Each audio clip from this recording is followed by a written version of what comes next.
গুন্ডা আনতে চাইলে গুন্ডা আনা যায়, অসুবিধা হয় না। অলমোস্ট আমার গায়ে ধাক্কা দিয়ে আমাকে ফেলে দেওয়ার চেষ্টা হয়েছে। অত্যন্ত দুঃখজনক ব্যাপার হলো এখানে একটি মারামারি হয়েছে। আমি যেহেতু একজন আইনজীবী, আমি মনে করেছি আমার কেস আমি নিজেই প্রেজেন্ট করব। সো আমার কেস আমি প্রেজেন্ট করেছি। আমি আশা করেছিলাম নির্বাচন কমিশনের সম্মানের দিকে তাকিয়ে ব্রাহ্মণবাড়িয়া 3-এ যারা আছে তারা গুন্ডা পান্ডা নিয়ে ঢুকবে না নির্বাচন কমিশনে। বাট আনফর্চুনেটলি আমি দেখলাম ব্রাহ্মণবাড়িয়া 3-এ যিনি প্রার্থী তিনি তার সদল বলে 20-25 জন মিলে গুন্ডা পান্ডার মতন তারা সেখানে আচার আচরণ করলেন। অত্যন্ত দুঃখজনক, অত্যন্ত লজ্জাজনক, এবং আমি মনে করি এটা কমিশনের যে ভাবমূর্তি, যে গাম্ভীর্য এবং যে সম্মান, সেইটার সঙ্গে এটা যায় না। আমি আপনাদেরকে কিছু ছবি দেখাচ্ছি। তারা এলাকায় বিভিন্ন মানুষকে কিভাবে পিটিয়ে পিটিয়ে তারা স্বীকারোক্তি আদায় করেছে। So this is there nature.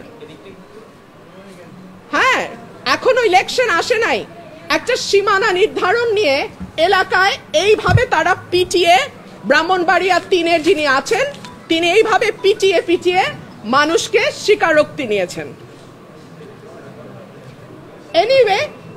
Anyway নির্বাচন কমিশনে আমরা প্রেজেন্ট করেছি ভৌগোলিক দিক বিবেচনায়, জনসংখ্যা বিবেচনায় এবং সকল কিছুর বিবেচনায় আমি আশা করব নির্বাচন কমিশন যে সিদ্ধান্ত নিয়েছে সেটি সঠিক সিদ্ধান্ত এবং সেই সিদ্ধান্তই নির্বাচন কমিশন বহাল রাখবে।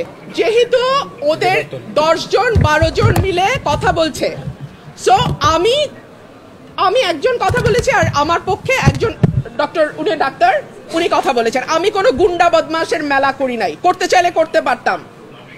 গুন্ডা আনতে চাইলে গুন্ডা আনা যায়, অসুবিধা হয় না। আমি ভদ্রলোক নিয়ে এসেছি, ভদ্রলোক আসবেন কমিশনে, শুনানি করবেন, রায় হবে, যেটা রায় হয় হবে। কিন্তু তারা যেহেতু গুন্ডা পান্ডা নিয়ে এসছে এবং আবল তাবল বকছে, কথা বলেই যাচ্ছে, আমি লাস্টে একটা কথা বলার জন্য দাঁড়িয়েছি এবং যেটা 15 বছরে হয় নাই সেটা আজকে হয়েছে। অলমোস্ট আমার গায়ে ধাক্কা দিয়ে আমাকে ফেলে দেওয়ার চেষ্টা হয়েছে।